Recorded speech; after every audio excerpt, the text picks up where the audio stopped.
আজকে আমাদের দেশে এক দল আছে যারা বুকের উপরে হাত বেঁধে নামাজ পড়ে, আমিন জোরে বলে, সহি হাদিসের দোহাই দেয়, সহি মতবাদের দোহাই দেয়, সহি আকীদার দোহাই দেয়, সহি মতবাদের দোহাই দেয়, সহি হাদিসের দোহাই দিয়ে তাদের অনেক বক্তারা, তাদের অনেক তথাকথিত শায়েখ নামধারীরা পিছনে মাদানি আরো অনেক কিছু লাগিয়ে তারা বলতে চাচ্ছে ইমাম হুসাইন রাদিয়াল্লাহু আনহু কারবালাতে ভুল ছিল।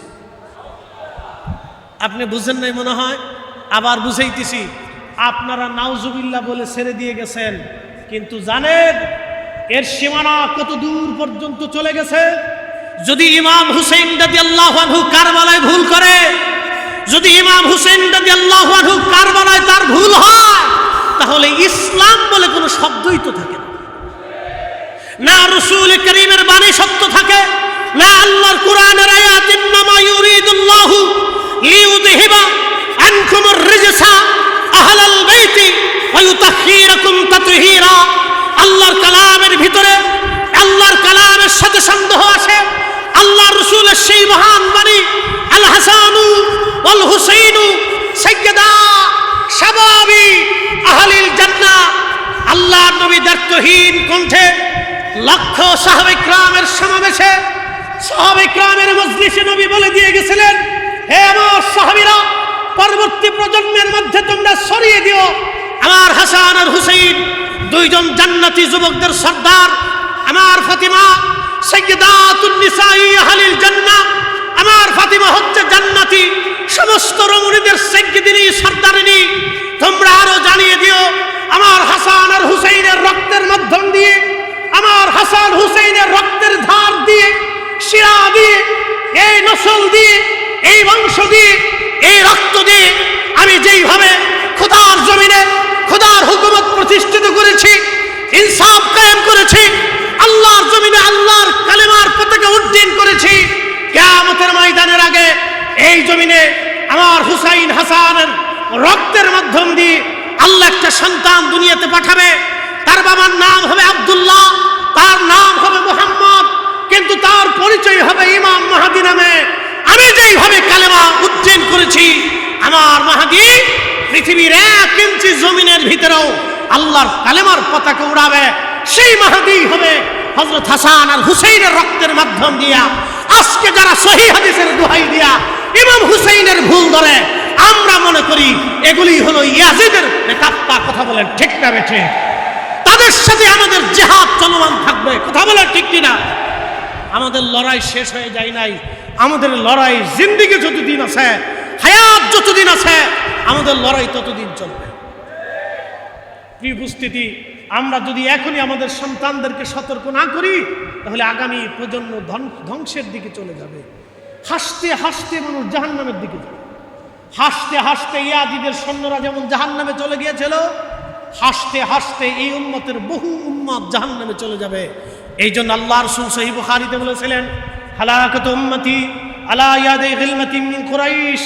আমার কুরাইশ বংশের এক যুবকের মাধ্যম দিয়ে আমার উম্মত ধ্বংস হবে। হালাকাতু উম্মতি আলা ইয়াদি গিলমাতিন মিন কুরাইশ। কুরাইশ বংশের এক যুবকের মাধ্যম দিয়ে আমার উম্মত ধ্বংস হয়ে যাবে। সাহাবে کرام চিন্তিত। হযরত ইমাম হাজার আসকালানী আশ-শাফিঈ শারহে বুখারী ফাতহুল বারীর ভিতরে এই হাদিসের ব্যাখ্যা করতে যায় তিনি লেখেন, এই হাদিসের ব্যাখ্যা বোঝা যায় হযরতে আবু হুরায়রা রাদিয়াল্লাহু তাআলা আনহু তিনি প্রত্যেক বাজারে বাজারে যাইতেন। যাবার পরে বহু মানুষের ভিড়ে তিনি একটা দোয়া করতেন, আল্লাহুম্মা লা তুদরিকনি সানাতুস সিত্তিন ওয়ালা ইমারাতুস সিবিয়ান। হে রব, হে মালিক, আপনি আমাকে 60 হিজরির যুবকের শাসন থেকে আপনি আমাকে বাঁচান। আল্লাহ, 60 হিজরির যুবকের শাসন থেকে তুমি আমাকে বাঁচান। সেই 60 হিজরিতে মসনদে বসেছিল ইয়াজিদ। 61 হিজরিতে ইমাম হুসাইন রাদিয়াল্লাহু আনহুকে কারবালায় হত্যা করা হয়েছিল। আর হযরতে মুহাদ্দিস সাহাবী আবু হুরায়রা রাদিয়াল্লাহু আনহু ইন্তেকাল করেছিলেন 59 হিজরিতে। প্রিয় উপস্থিতি, এর থেকে বোঝা গেল ইয়াজিদের প্রেতাত্মা এখনো আছে। এই আসতে বলবেন না, জোরে বলেন আছে না নাই? হাত উঁচা করে বলেন আছে না নাই? আসে না নাই? আমরা হুসাইনি, হাত উঁচা করে বলেন ঠিক কিনা?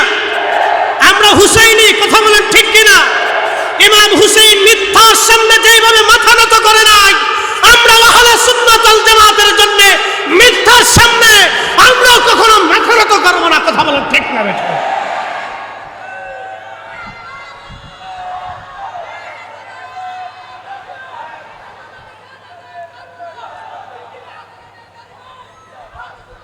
জাগো সুন্নি মুসলমান, শোনো সুন্নি মুসলমান, ময়দানেতে প্রমাণ হবে, ময়দানেতে প্রমাণ হবে আসেনি ঈমান।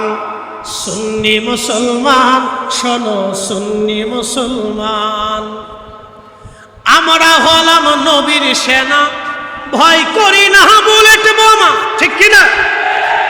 ভয় আসেনি? একসাথে বলেন আছে। বাংলাদেশের বয়স কত? 1971-এ বাংলাদেশ সৃষ্টি হয়েছে। বাংলাদেশের আগে ছিল পাকিস্তান, তার আগে ছিল ব্রিটিশ সালতানাত, নবাবী, মোঘল। তখনও অলি ছিল, সালতানাতের সময় অলি ছিল, মোঘলে অলি ছিল, নবাবী আমলে অলি ছিল, ব্রিটিশ পিরিয়ডে অলি ছিল, পাকিস্তানে অলি ছিল, বাংলাদেশ পিরিয়ডে অলি আছে।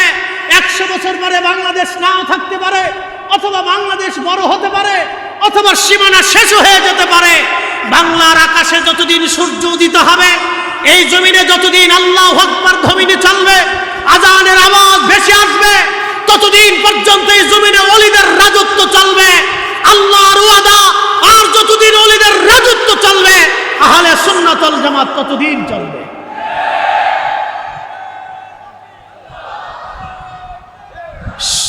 শোনেন, রাজনৈতিক দল আজ আছে কাল নাই। কি কথা কন না কেন? রাজনৈতিক দল আজ আছে কাল নাই, সকালে আছে সন্ধ্যায় নাই, সন্ধ্যায় আছে সকালে নাই, 50 বছর আগে আছে 10 বছর পরে নাই, এখন আছে তখন নাই। কিন্তু আহলে সুন্নাত ওয়াল জামাত আগেও ছিল, এখনো আছে, আগামীতেও থাকবে। অতএব এই পতাকাকে দাঁত দিয়ে কামড় দিয়ে চিপে ধরে রাখতে হবে। আমরা হুসাইনি। কথা বলে ঠিক না বেঠে? কে কি বললো ওগুলি দেখার সময় আমাদের নাই। বাংলাদেশের রাজনৈতিক প্রেক্ষাপট কি হয়েছে ওই চিন্তা আমাদের নাই। আমাদের একটাই চিন্তা, খোদার জমিনে, খোদার জমিনে ইমাম হুসেইনের দেওয়া ইসলাম এই জমিনে বাস্তবায়িত করতে হবে। প্রিয় উপস্থিতি, সময়ের স্বল্পতা, লম্বা কথা বাড়াবো না। যেহেতু কারবালার স্মৃতিচারণ দিয়েছেন, কারবালার মাঠের দিকে আমি চলে যাই। লম্বা ওয়াজ, অনেক বড় ইতিহাস। হযরত ইমাম হুসাইন কারবালার ময়দানে উপস্থিত হলেন। একে একে করে আজি সেই রাত, যেই রাত্রিবেলা ইমাম হুসেইন রাদিয়াল্লাহু আনহু ঘুমান নাই। 9 মুহররম রাত, অর্থাৎ 9 মুহররম দিন যায় রাত, আশুরার রজনীতে হযরত ইমাম হুসেইন ঘুমান নাই। জয়নুল আবিদিন রাদিয়াল্লাহু আনহু বলেন, একমাত্র রাসূল পরিবারের মধ্যে বেঁচে যাওয়া পুত্র সন্তান আমি। আব্বাজান এশার নামাজ পড়ে সবাইকে ডাকলেন। সবাইকে ডেকে আমাদের আব্বাজান হযরত ইমাম হুসেইন রাদিয়াল্লাহু আনহু মশাল বা বাতি বন্ধ করে দিলেন, অন্ধকার করে দিয়ে সাথীদেরকে বললেন, সাথীরারে তোমরা শুনে রাখো, ইয়াজিদ শুধু আমার মাথা চায়, ওরা শুধু আমাকে হত্যা করতে চায়। ওরা জানে আমি শহীদ হয়ে গেলে, হত্যা হয়ে গেলে তাদের মসনদের রাস্তা ক্লিয়ার হয়ে পরিষ্কার হয়ে যাবে। ওরা কালকে আমাকে শহীদ করে দিবে। ও আমার সাথীরা, তোমরা চলে যাও, আমি মশাল বন্ধ করে দিয়েছি। তোমরা রাতের আধারে মদিনা রাস্তা ধরো, যে যেমনি পারো। তোমরা রাত্রিবেলা অন্ধকারেই পালিয়ে চলে যাও। আমি হুসেইন তোমাদের ইজাজত দিয়ে দিলাম, তোমরা চলে যেতে পারো, আমি তোমাদের অনুমতি দিয়ে দিলাম। সাথী যারা ছিলেন ডুকরিয়ে কেঁদে দিয়ে বললেন, ওহে আওলাদে রাসূল, এই ময়দানে আপনাকে একা রেখে আমরা রাতের আধারে পালিয়ে চলে যাব। ময়দানে মেঘ কারবালাতে আপনাকে একা ছেড়ে দিক, রাতের আধারে জীবন নিয়ে আমরা পালিয়ে চলে যাব।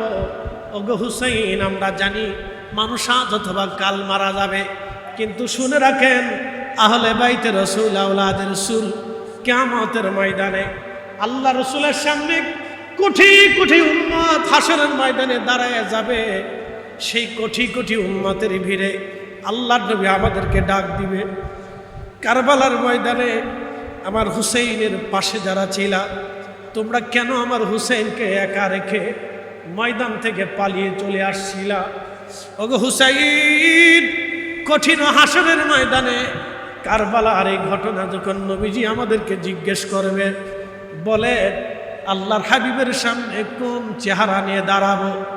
ক্ষমা করে দিবেন, আমরা পালিয়ে যাব না, জীবনের শেষ সময় পর্যন্ত আপনার ডানে বামে পিছনে থেকে দুশ্মনের বিরুদ্ধে লড়াই করে আমরা শাহাদাতের পেয়ালা পান করতে চাই।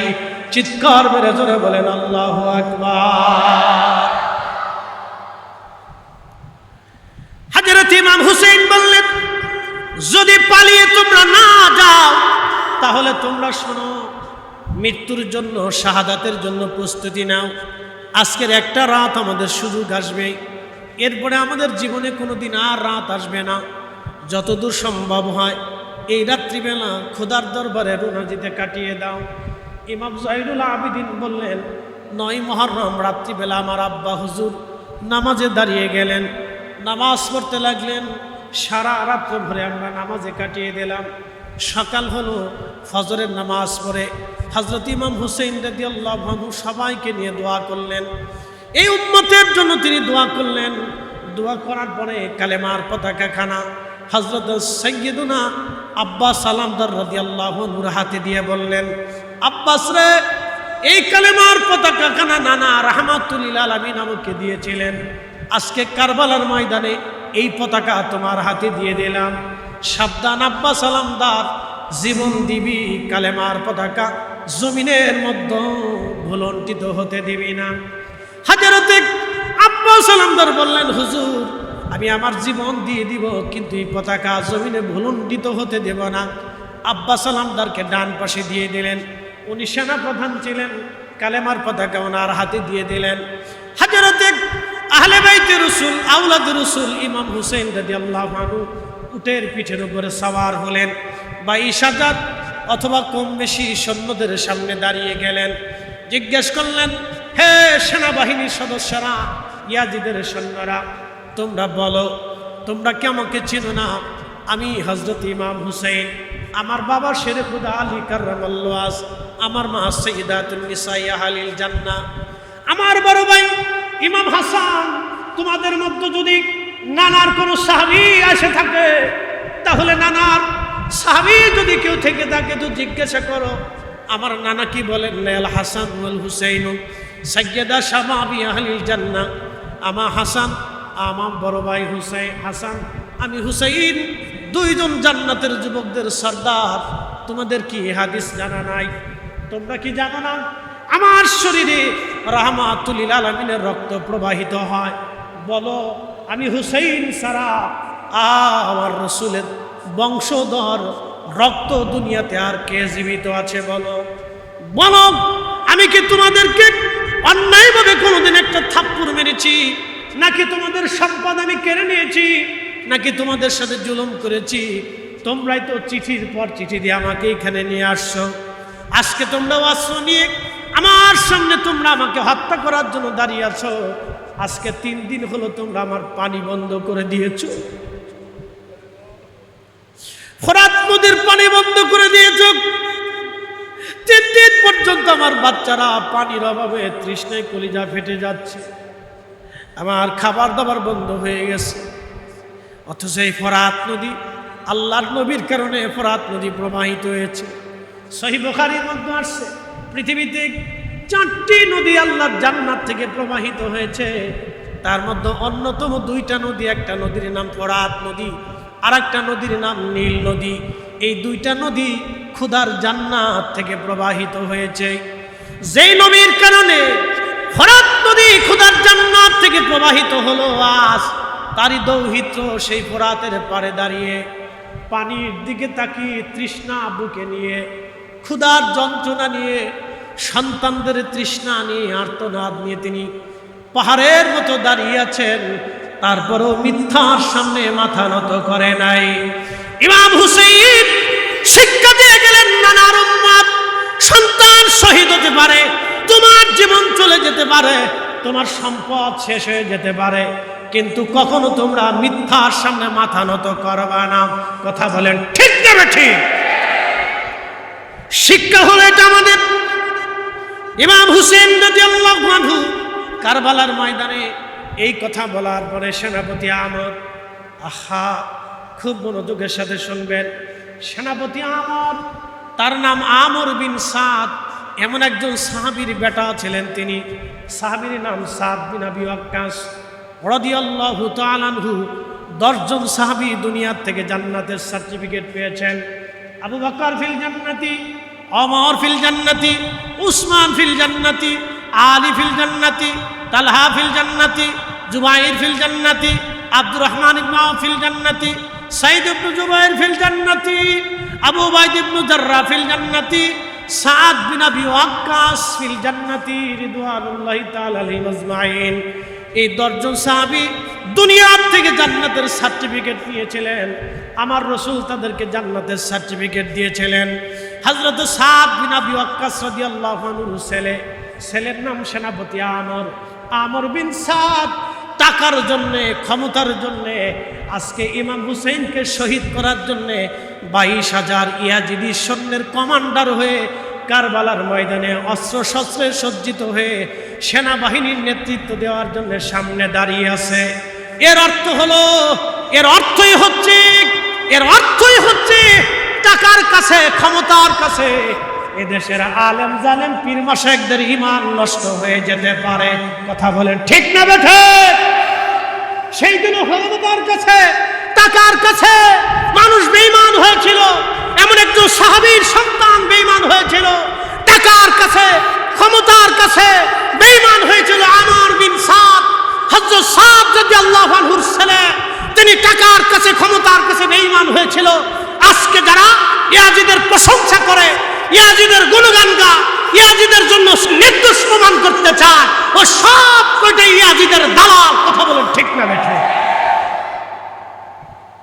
এগুলি আমরা পরিষ্কার মতো বুঝতে পারি। নতুন বোঝার কিছু নাই, শুধু ইতিহাস আপনাদেরকে স্মরণ করিয়ে দিচ্ছি। আপনারা জানেন ইতিহাস, তারপরও স্মরণ করে দেওয়াটা আমাদের দায়িত্ব। সেনাপতি সাদ, আমর বিন সাদ, একটা বর্ষা হাতে নিয়ে ইমাম হুসেইন রাদিয়াল্লাহু আনহুর দিকে বর্ষা নিক্ষেপ করলেন। বর্ষা নিক্ষেপ করে বলেন, হুসাইন সাক্ষী থাকো, আমি তোমার দিকে প্রথম বর্ষা নিক্ষেপকারী, তুমি সাক্ষী থাকো। ইমাম হুসেইন সেই দিন জবাব দিয়েছিলেন, আমি সাক্ষী থাকলাম কিয়ামতের ময়দানে রহমতের নবীর সামনে তুমিও দাঁড়াবে, আমিও দাঁড়াবো। সেই দিন কে হক আর সেই দিন কে বাতিল আল্লাহর হাবিবের সামনে সেই দিন ফাইসালা হবে। তুমিও দাঁড়াবে, আমরাও দাঁড়াবো। মুসলমান শুনে রাখেন, আল্লাহর হাবিবের সামনে আমরা সুন্নিরাও দাঁড়াবো, নজদিরাও দাঁড়াবে, খারিজি দাঁড়াবে, শিয়া দাঁড়াবে, মুতাজিলা দাঁড়াবে, জাবারিয়া দাঁড়াবে, কাদারিয়া দাঁড়াবে, মুরজিয়া দাঁড়াবে, নাসিবি দাঁড়াবে, আমরাও দাঁড়াবো।